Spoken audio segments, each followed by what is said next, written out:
So let's begin. This class is approximately 16 weeks. It's a very structured, hands-on survey of topics.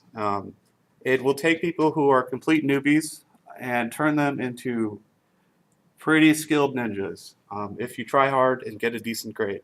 I am willing to let people take it pass-fail.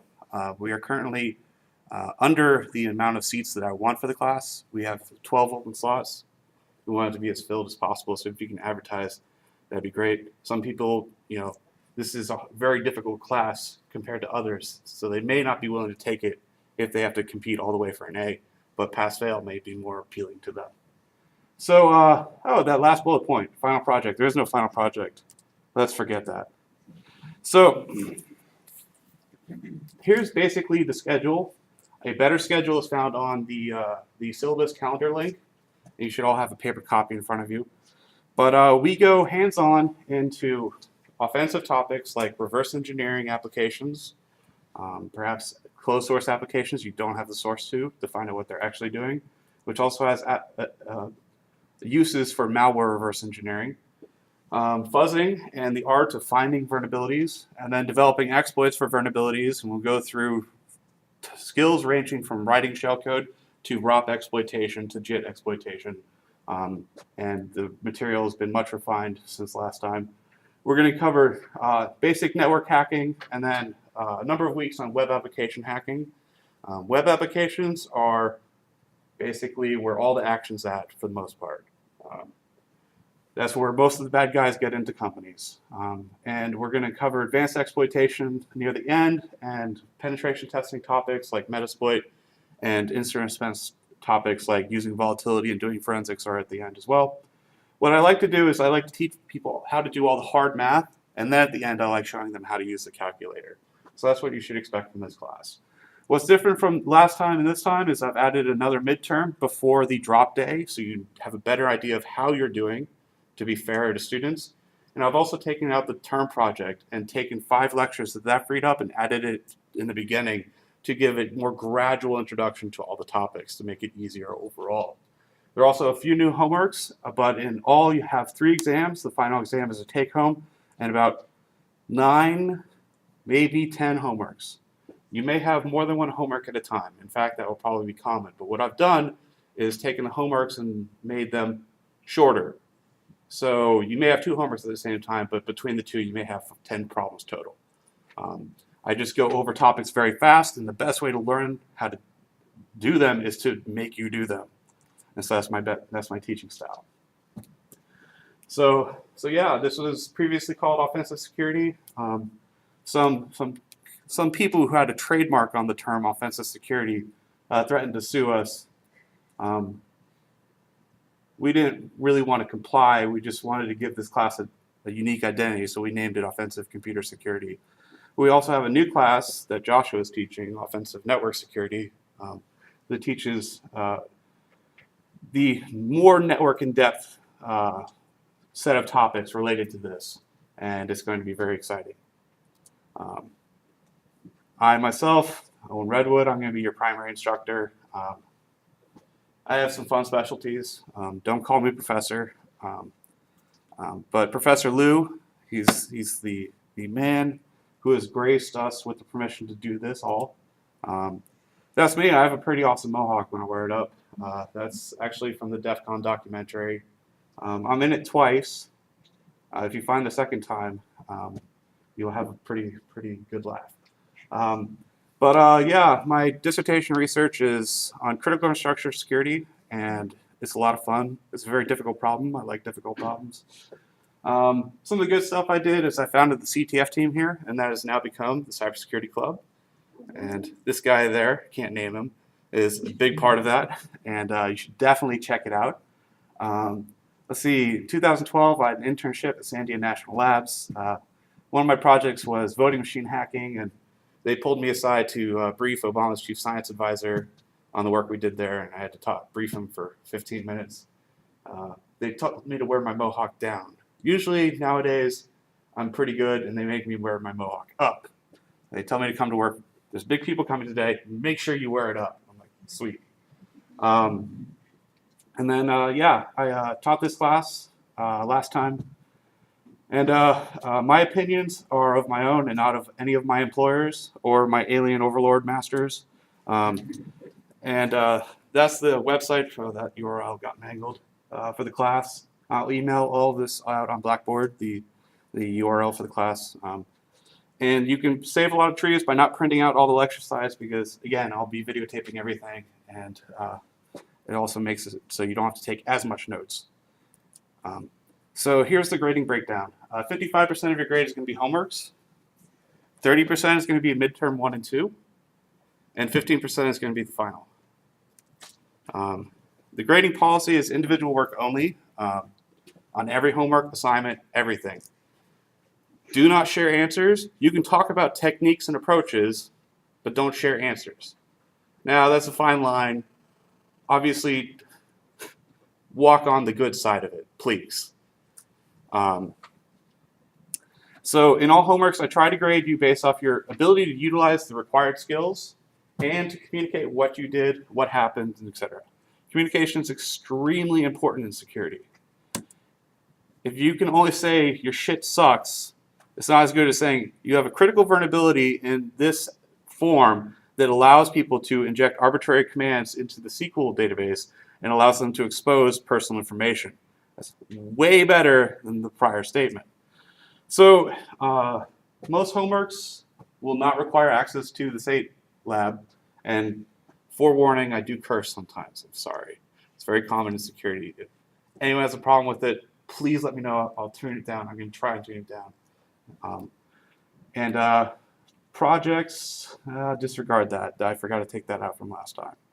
Most of the homeworks will be done can be done at home in a virtual machine, and I'll be putting together a video on how to set up your own virtual machine and own environment, and putting that on the website so you can follow it if you have any trouble with that.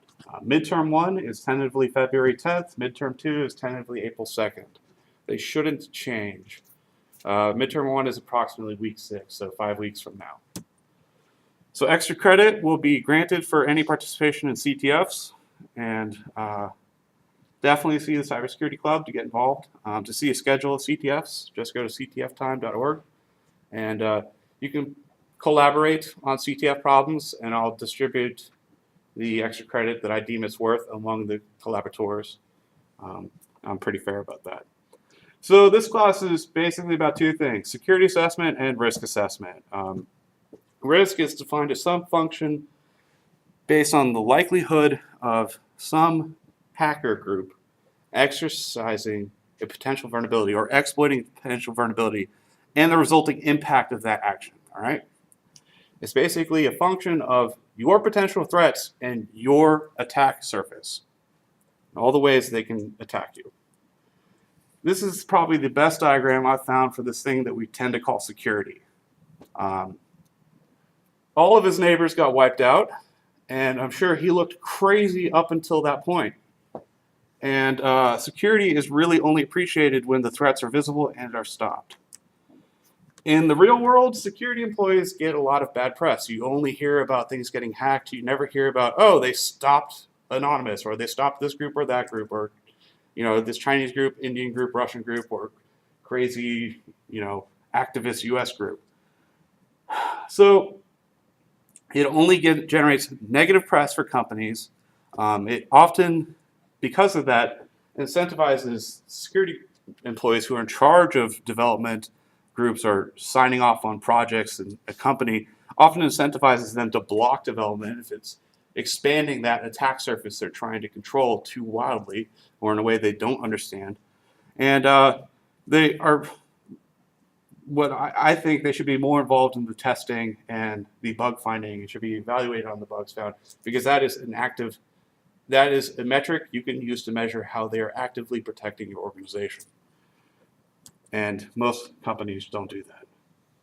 And to illustrate how often people are getting attacked, this is a real-time map put together by Arbor Networks, I believe, of botnet activities, tracking over 1,200 botnets around the world.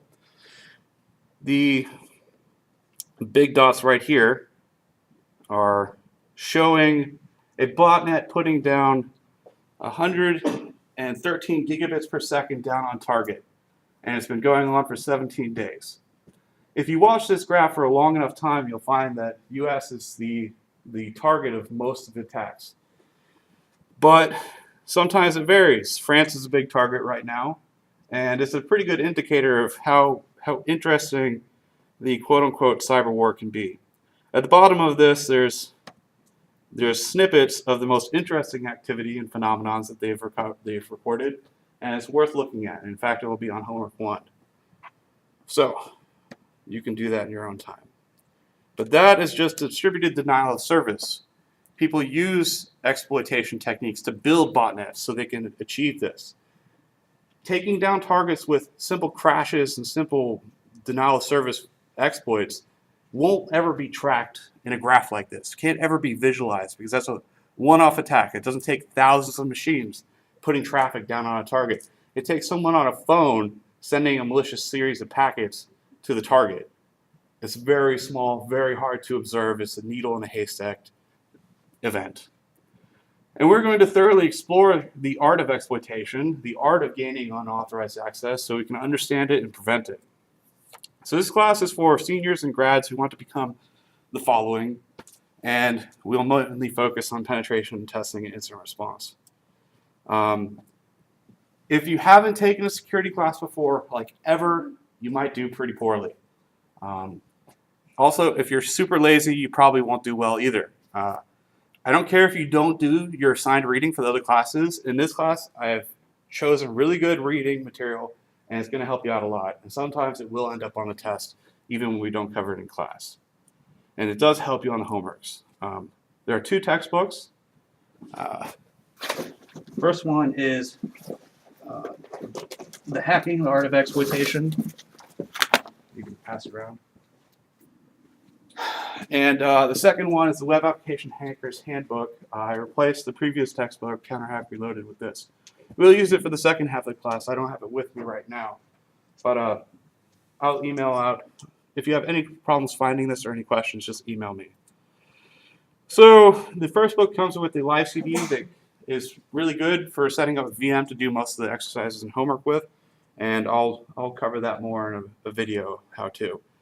I used a lot of textbooks to create this class. This is a very incomplete list. It's probably 5 or 6 more that I didn't feel like putting on the slides.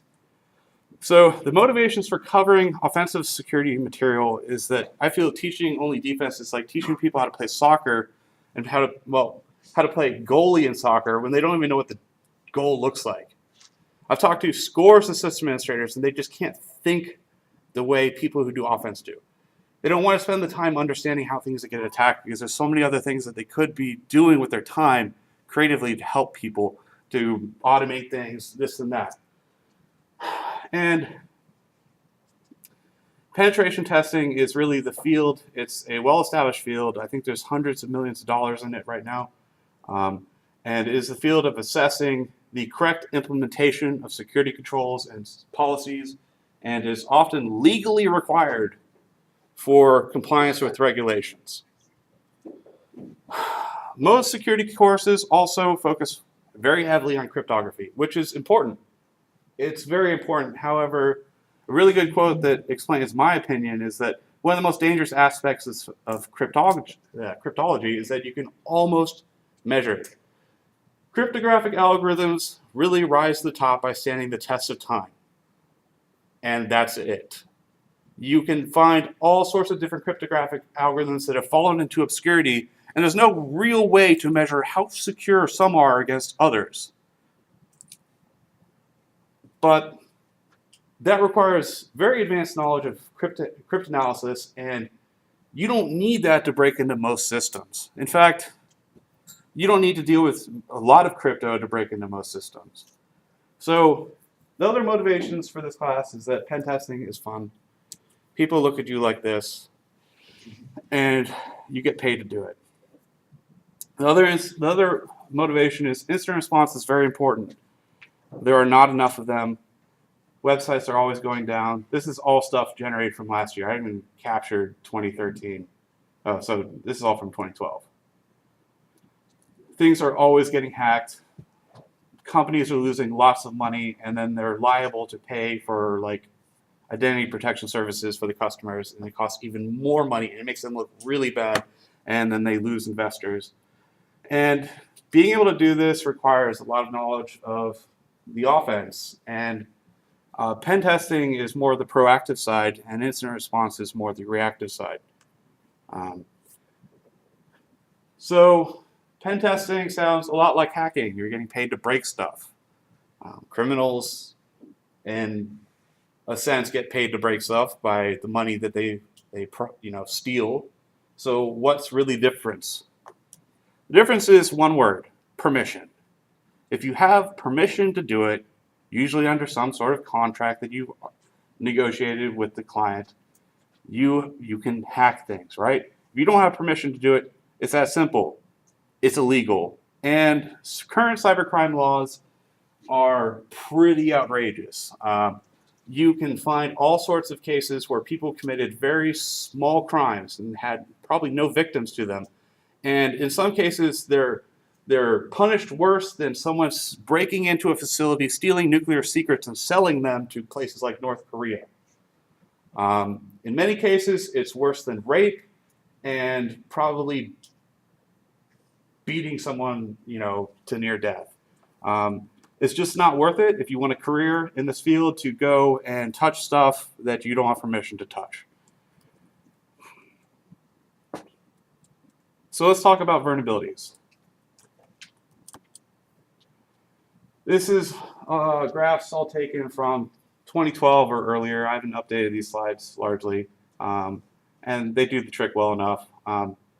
Vulnerabilities are, in general, on the rise. We have what's increasingly becoming the Internet of Things.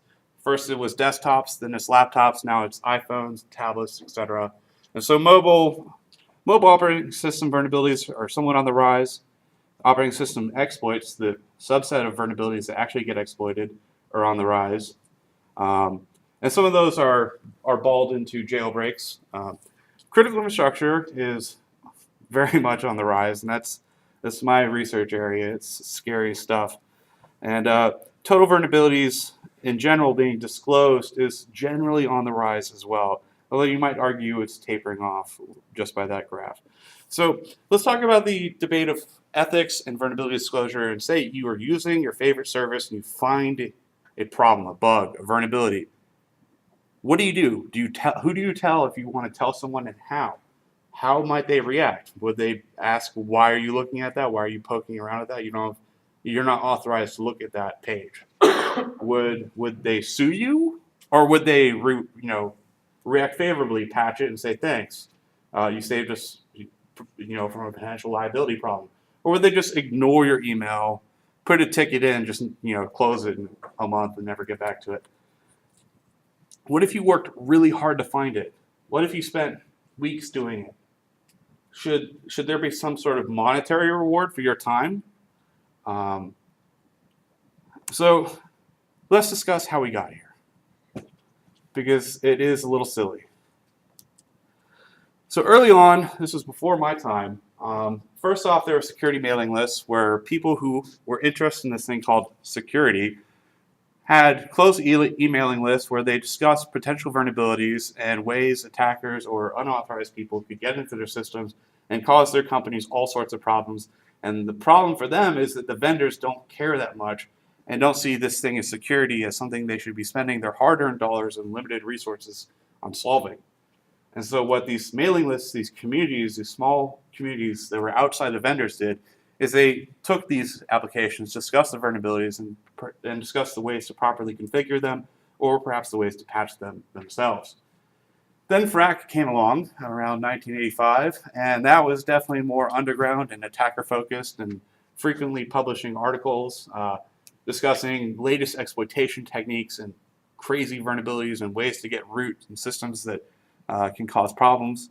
And back then, 99% of the people didn't know about security. And the perception back then is people doing research in this area were bad. They were bad people. Why are you looking at this? No good can come of this, right? If we don't have anyone looking for ways problems can be caused, no problems should be caused, right? Wrong. So the private communities got broken pretty early on by people getting on the mailing list. That's all it took to get in on all the intel of all the vulnerabilities that are out there and the ways people are fixing them. And then they just leak the emails and the tidbits to their communities, and basically everything the good guys are sharing is being shared by the bad guys. Because all it takes to break that system is getting on the emailing list. And the Morris worm is when people woke up and more closed emailing lists came about, and those got broken too. Really, the main problem still was vendors would not acknowledge security problems, and everything was buy at your own risk. And this frustrated people who were in those good communities that wanted to fix these things.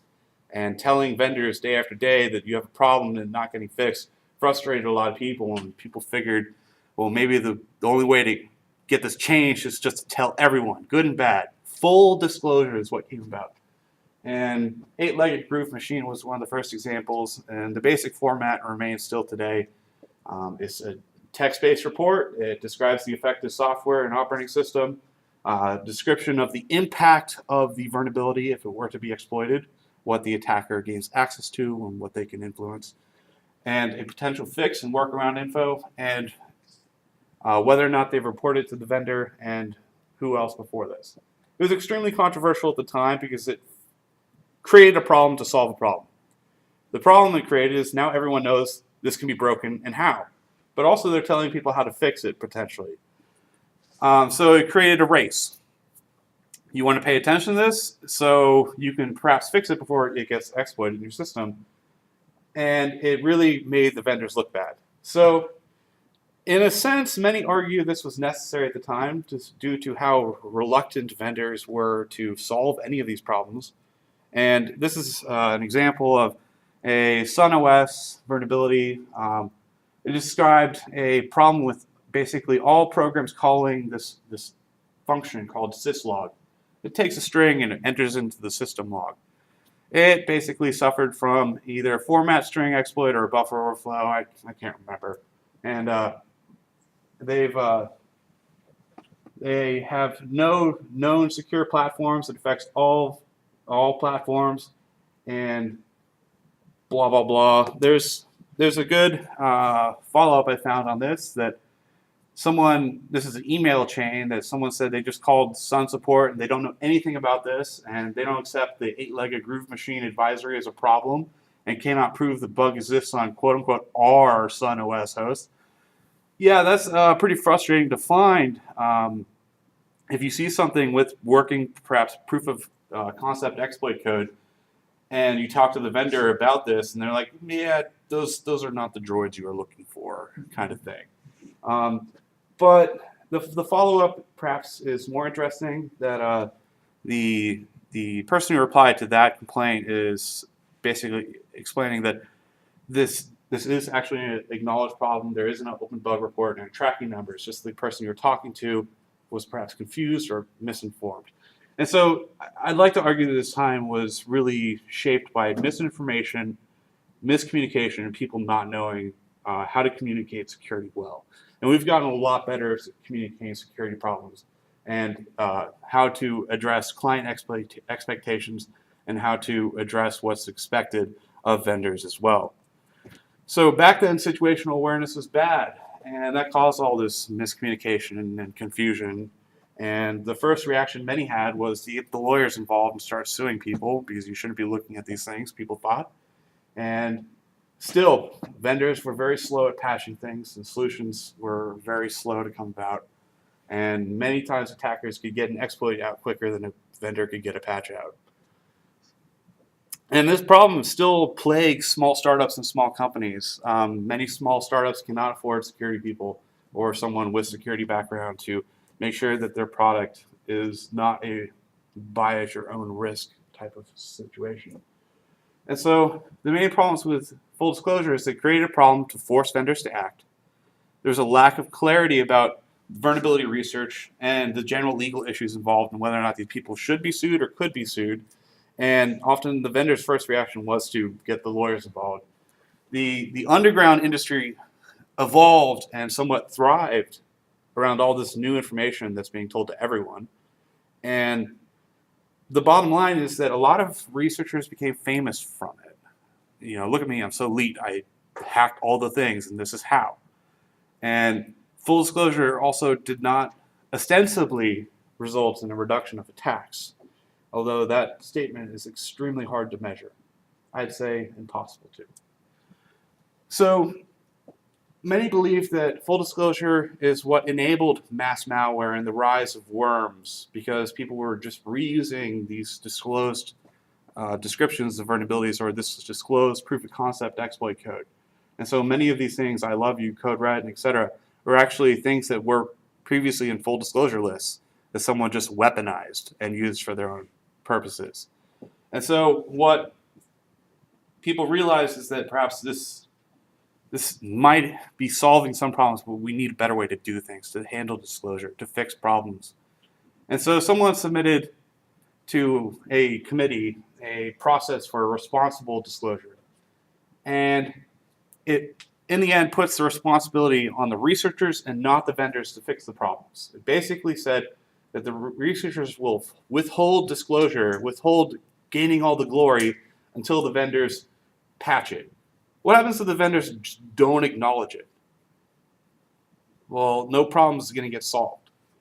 So some would argue that the use of responsible there is not appropriate, but that depends on the person. So eventually what came about is the current status of the industry, which is coordinated vulnerability disclosure, where vendors are more accepting of the benefits that vulnerability research has for them. There's a recent article out by California University that did a cost-benefit analysis on paying bug hunters and developers and testers versus having a bug bounty program. And we'll discuss bug bounties in a little bit. But they argued that 9 times out of 10, you get more bang for your buck by having bug bounties and not hiring these people, which is pretty sad. But those people who do coordinated vulnerability disclosure and bug bounties basically are advertising, we swear we won't sue you if you find something wrong with our stuff. And the vendors finally came about to accepting responsibility for the issues in their products, which is the way it should be. The responsibility should be on the vendors. They're the ones selling the product. They're the ones that should be responsible for the features and the undefined behavior of it. So what somehow came about again was also vendor-sec mailing lists, and these two were broken. All it takes to get in on that type of community is the right email invite, someone leaking it. Also what came about was delayed disclosure, is that you basically go to a company that may not be advertising, we swear we won't sue you, and you say, there's a vulnerability here, it affects this is the impact, these are the known vulnerable systems that I've found, these are the known secure ones that I've found, here's maybe a way to fix it, you have 2 months to do it, and then I'm going to disclose everything. That's generally the gist of delayed disclosure.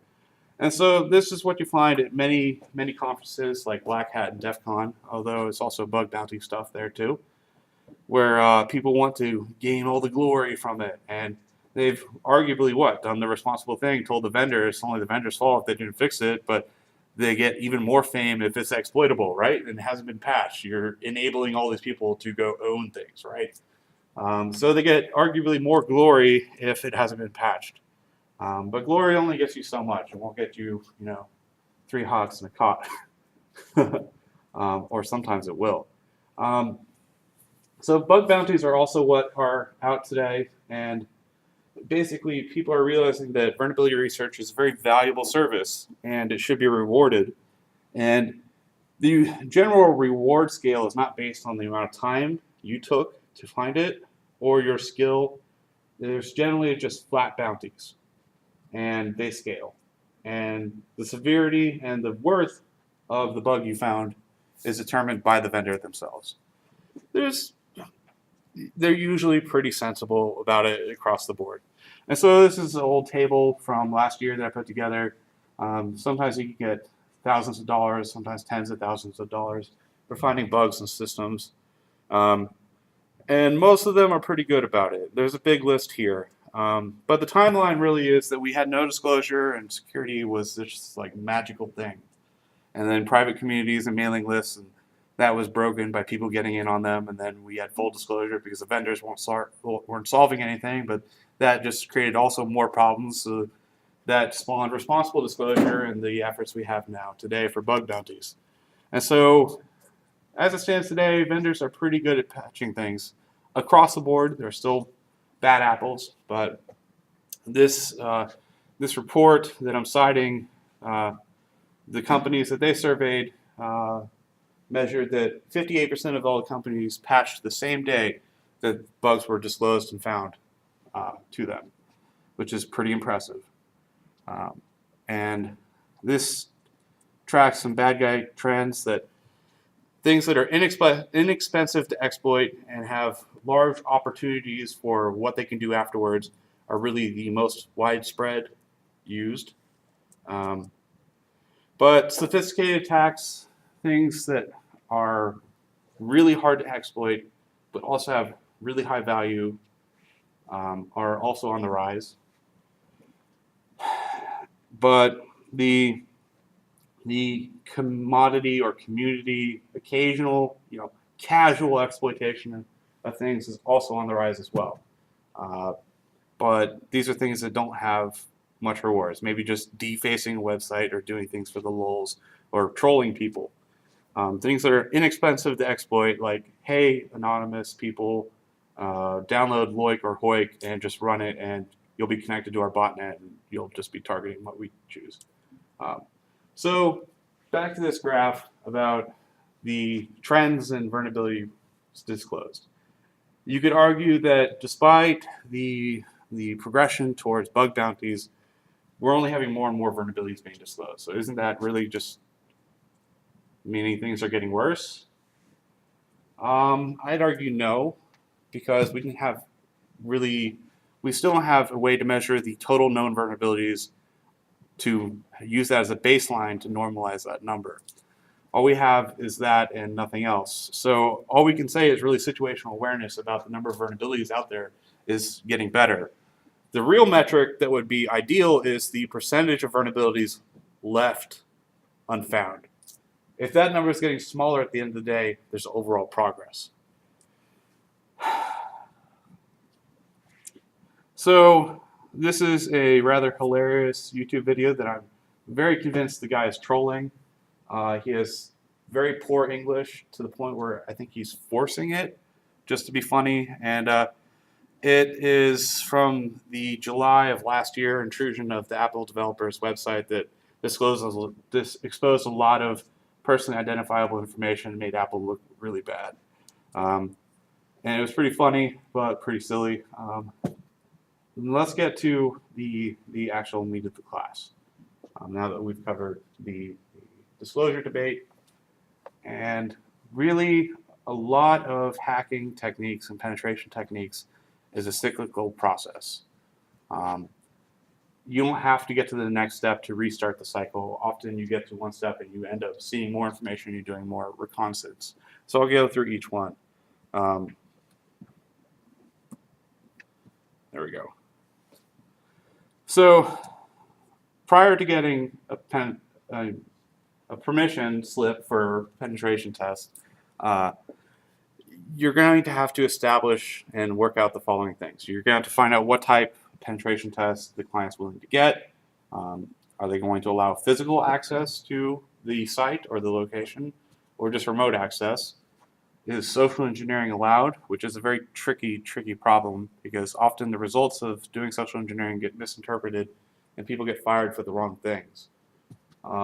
Is it going to be covert, or is it going to be overt, which manipulates the data set, is unscientific? If you tell your company, hey, I'm paying these people to hack us between this week and that week, all your security people are going to be drinking gallons of coffee and bringing their A game, unlike every other day of the year.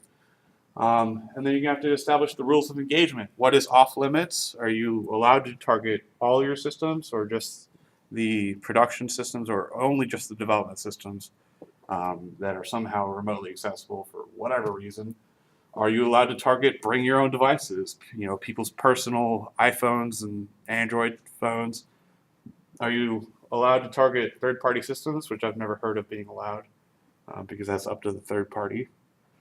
What is the threat model they are expecting to have assessed? Are they expecting, super elite Chinese hackers funded by the state attacking them, or a group like Anonymous trying to bring them down for the lulz? Do they have any specified targets they want you to get at? Like certain banks often want to know, I want to know if you can get to these companies' accounts because they're like 90% of our money. And third, the timeline. How long should the engagement last? And most importantly, what to expect from the report, because if you deliver something the customer does not expect, that's always going to be a problem in any industry. So reconnaissance is really just intelligence gathering. You can find out a crazy amount of stuff about a company or a target with the internet. Search engines are great for finding websites, but there's also search engines for finding devices. So Shodan, started by John Matherly, I think in the first year that they launched it, what it does is it scans the internet for certain services, not just port 80 web server services, and stores the responses from those scans. The banner headers and the initial protocol responses, and it saves them. And what you do is you search the internet for devices based off certain strings you find in certain services you want to look for. You're basically searching based off device fingerprints. Within the first year, they found a particle accelerator, I think in California, just facing the internet, and they told the university, hey, I can control your particle accelerator from my couch. You should probably fix this. And so this has been used to fix a lot of problems in critical infrastructure where things are facing the internet and they shouldn't be. So if you happen to know certain devices in your target, you may be able to find them this way. And a good way to find what devices might be being used by a company is to search social media websites like LinkedIn or Monster or whatever. You search for people who have past jobs somewhere and you look at what devices they've used. Perhaps they're really familiar with Siemens SCADA devices, or they're really familiar with this, $50,000 Cisco router. That's a pretty good indicator that company is probably using that. And it's very hard to prevent that information from getting out because people want to be able to be hireable. And so you can also look at cached versions of websites. The Wayback Machine is an internet history amalgamator, which basically stores a snapshotted history of most websites on the internet, and it's fantastic for getting information. And I've used it to find out old things that people wanted to scrub off. You can look at public records, tax returns, and stuff like that, and you can use social media and Facebook. A lot of pen testers have talked about at conferences going to Facebook, typing in their target company, and finding all the web page, all the users' profiles that come up with that, just saving every single word on that, adding it to a dictionary, and using it for their brute force. Often people's passwords are going to be like their pets, and they're going to talk about how much they love their pets and stuff like that, or their kids, or their sports team. It's hilariously bad. And then the things I haven't read are usually the things you have to get special permission for. Social engineering, talking to the people there. That may be completely off limits. But if you can social engineer people all day long, from people in sales to people in IT to the PR people.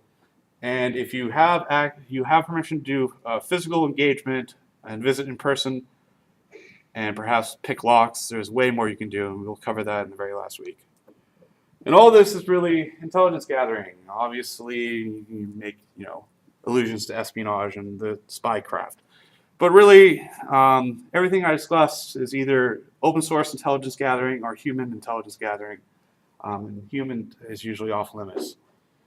Then once you've done some reconnaissance and identified perhaps the services they're using and different ways you might be able to get in, you scan those ways for potential vulnerabilities and enumerate other services you might not have found thus far.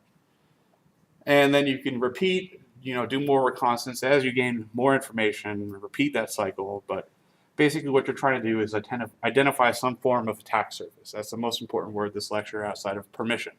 Permission is the most important word. The next important term is attack surface. All this, incident response and pen testing, is all about identifying and defining the attack surface and protecting it as best you can. So for a single system, it might be, if it's connected to the internet, all the ports that are open, all the user accounts and the strengths of the passwords, the file system permission model, the available programs that are being running are just available, and anything else you might think of that excludes physical access. And so we'll go into this more in later lectures. And then after you've discovered the attack surface, which dictates the potential attack vectors, you want to find which attack vectors actually have vulnerabilities. All right? So if it's a web server, perhaps it's WordPress or something unupdated, some unupdated Drupal, or they're using a common plugin, those may have vulnerabilities. Or if it's an old network service, or if default login credentials might work, you would be jaw-dropped to know how many manufacturer backdoors there are in critical infrastructure systems and in routers and devices like that, in what's generally considered embedded systems. It's just astounding. And at the end of that, at the end of identifying the attack surface, is the art of gaining access, the art of exploitation. And basically, attackers have an asymmetric advantage. For a defender, you have to prevent all of the ways to be attacked from being attacked. You have to defend all the ways to get in, right? And it may be an unknown figure you have to defend. You may not know all the ways to get in. You may not know all the attack techniques. Attacker just has to find one that works. So attackers always have the advantage. And they can use any number of techniques and exhaustively try them all day. And so the most common ways I've found that attackers get in is really, the first one is social engineering. If you ever go to DEF CON, try to visit the social engineering CTF. It is really humorous. They call up, really I'd call it victim companies, and they don't ask them for really sensitive stuff, but they have a checklist of what gets them points, like what version of Word are you running, what version of Internet Explorer you're running. And it's really funny seeing the participant try to social engineer this information out of them. Often girls act like a naive hot chick that just flirts the information out of them. Often guys act, I've seen like art students, and they're like, what is this thing called McAfee? Do you use it? What version do you use? What version is good? Those are the two most successful ones I've seen. I think not to be sexist or anything, but the empirical study that they did with their, empirical quote unquote, with their competition of men versus women, is I think the women won. And you can say with that what you will. But the next most common way to get in, so social engineering also is an impersonal thing, involving things like spear phishing, sending out mass emails to people, hoping someone downloads and runs your malicious JPEG.exe, right? It has a really cool picture of a cat in it. And basically preying on the weakest link. That's one of the most common targets, is the weakest link in your organization to get in. It's usually the dumbest person that's least computer savvy. Then the next most common way is to get in through your web application. And we'll cover this in the later half of the semester, but it's all binaries to me, and you'll see why. Another common way is pivoting from a third-party system that you perhaps trusted. And then if you have public-facing network applications, and then some funny ways I've seen are malicious USBs or gift gaming keyboards. Malicious USBs littered in the parking lot, a technique called baiting, is how Stuxnet worked and sabotaged an Iranian centrifuge. And I'm sure it's how other things have worked as well. There's a pen tester story where, who did it? He's famous. Kevin Mitnick and his guys were allowed to do whatever they wanted to a company. So they bought these gift gaming keyboards and modified them so that when you plug them in, it basically enables a backdoor on the system and dials back home. And they just mailed them to the system administrators. And what did they do? They plugged it in because it was a really sweet keyboard. And instantly own the keys to the kingdom. So beware Trojan horses when they're physical things too. Um, and then after you gain access, um, most most of the art of exploitation is escalating the access, escalating your capabilities, and in essence, what's called privilege escalation. Attackers gaining access is just one step. Attackers want more in general. And so there's all different things you could do: password cracking, key logging to see other passwords, more social engineering once you've got access to, say, the low-level system administrator. I believe HB Gary was taken down by someone gaining access to someone else's account and then emailing the system administrator asking for what's my password to root on this machine, and unfortunately it wasn't stored in a non-reversible hash into the system administrator. So like, sure, here it is, and the attackers own the kingdom. Then is usually in the cycle is attackers want to maintain access and basically the activity of post-exploitation. Now that you've hacked into a system, what do you want from it? Are you there to steal information, intellectual property, engage in piracy, theft, steal money, deface things, do all sorts of bad stuff? It's important in a pen test to assess your capabilities at this point, how far you've gotten into the system and what impact that might have if someone were so maliciously inclined got to this point as well.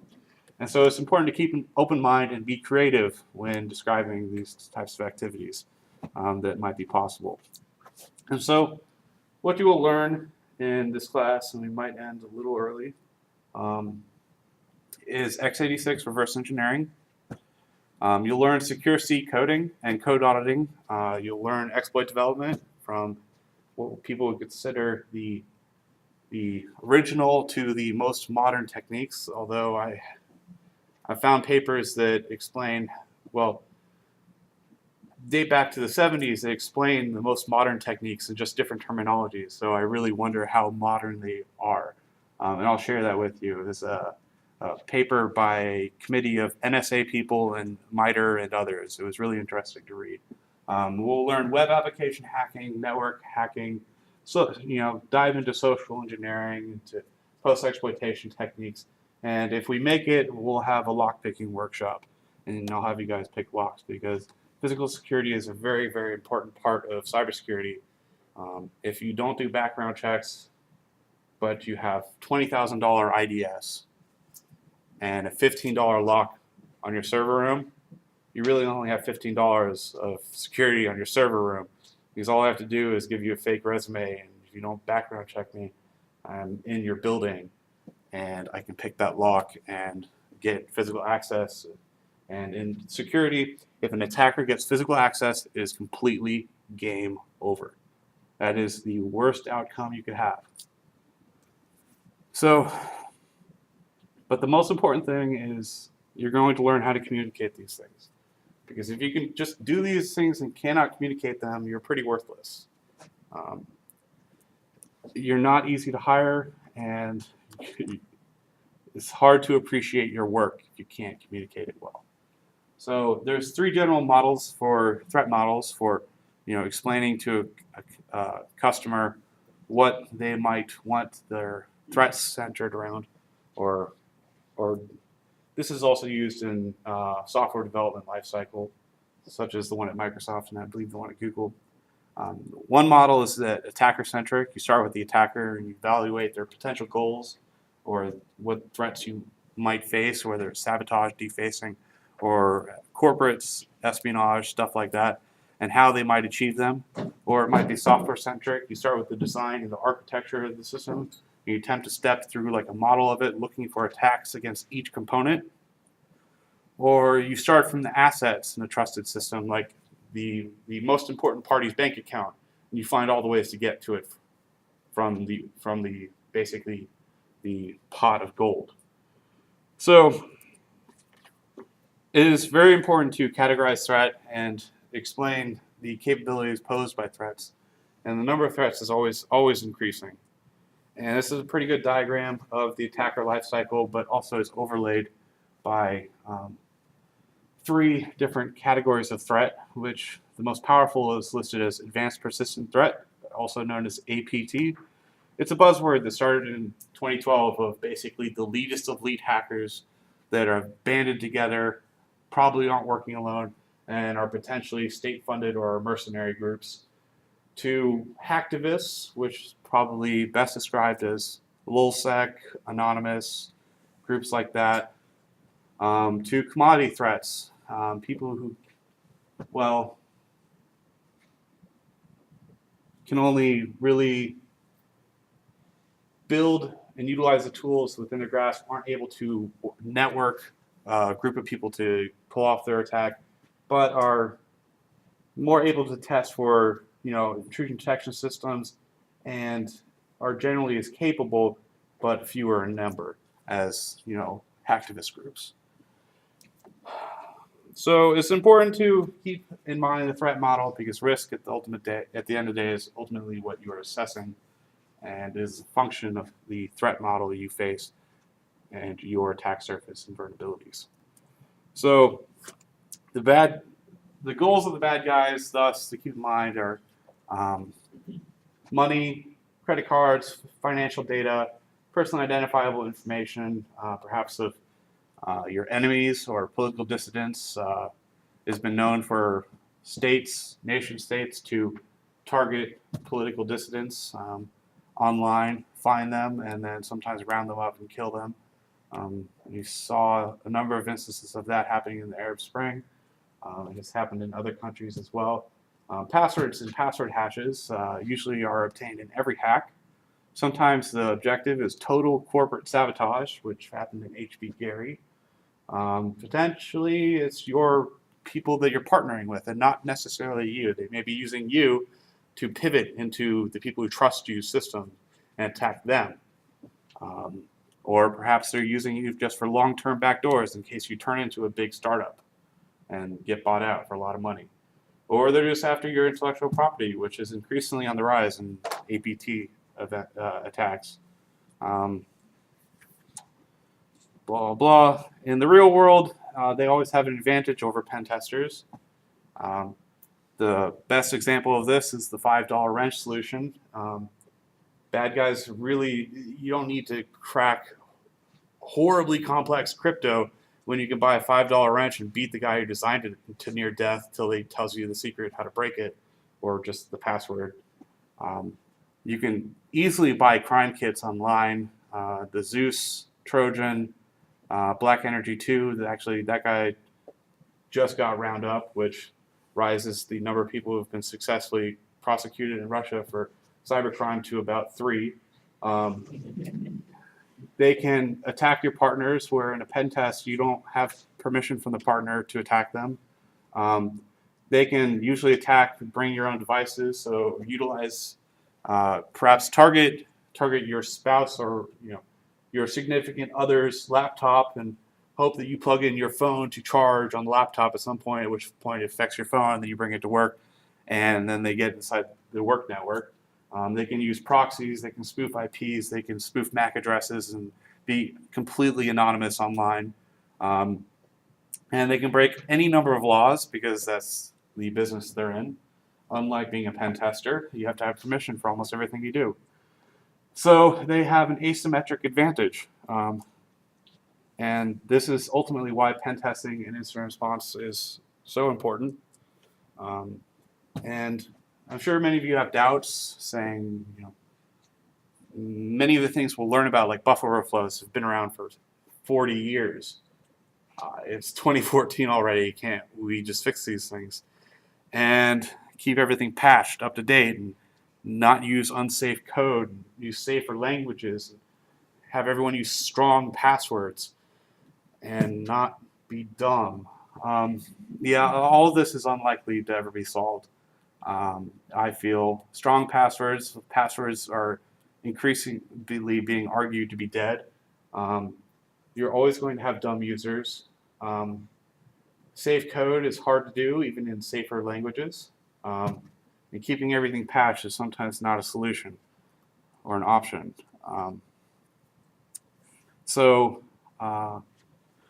that's the end of the lecture. Oh, let's go to the class website. Go back.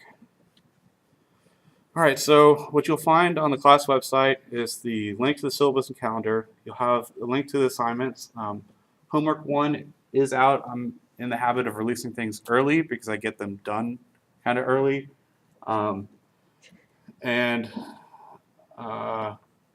it's due, I forget, the 15th, which is next Wednesday, but I'll probably extend it to next Friday.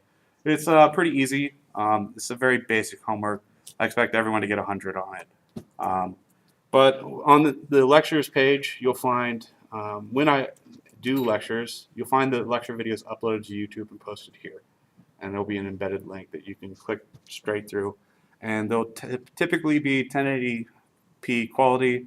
And what I'm going to have is many times I'll do demos in the videos. And I'll have just the demos uploaded individually as well. And I'll have how-tos uploaded as well like that. So it's more convenient. But what you'll find is for each video, you'll find the lecture slides and the required reading and the overview of that lecture. And like I said, I'll email the class out the details for the IRC channel that we'll be hosting the virtual class on. And if you have any questions, any complaints that need to be addressed by someone in person and I'm out of town, I've listed Professor Liu's office hours so you can address perhaps my horrible behavior and seek to remedy it if you so desire. Although I try to behave, I do. And there is, I guess, an about section for this class if you're so interested in learning the history. We will have 3 guest lecturers. The first one is going to be a repeat guest lecturer from last time, Mitch Adair. I work with him. He's a great guy. He's awesome at reverse engineering, one of the best guys I know at it. And he's going to be teaching the last week, Monday and Wednesday of January, a hands-on workshop. And you'll all be expected to participate with a laptop. You can borrow someone's laptop if you don't have one. And all you need to have set up is a virtual machine with IDA Pro, the free version installed. I'll email out the instructions on how to get it all done, so you don't have to worry about that. And you have till the end of the month really to do it. So don't worry about it too much right now. But yeah, homework 1 is out. The second guest lecturer will be Devin Cook. He'll be from Sandia National Labs. I met him there. And he'll be teaching ROP and Advanced Return-Oriented Programming and Exploitation. And the last guest lecturer will be Jordan Weens. He's a pretty famous guy. He's going to be teaching jet exploitation. So we're very fortunate to have these people help teach this class. It shows that industry is very much interested in this class and helping potentially shape the coverage of these topics in academia because it does really, at the end of the day, a lot of good.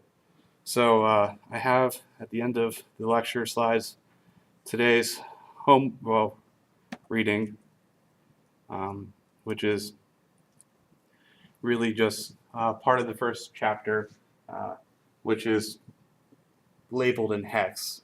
You guys will be very familiar with hex by the end of the semester. So that's just chapter 2, and only up through that section.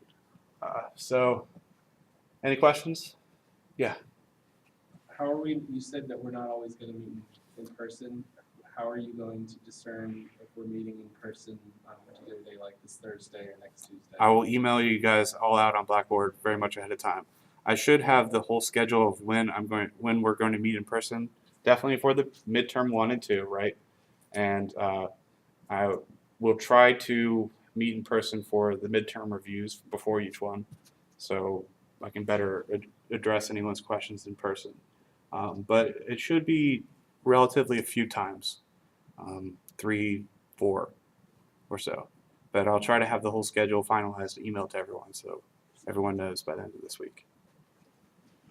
But it will just be today, Wednesday, and then not for the rest of January, so not next week, and then the end of January. That's the short-term schedule right now. Any other questions? Well, thank you guys.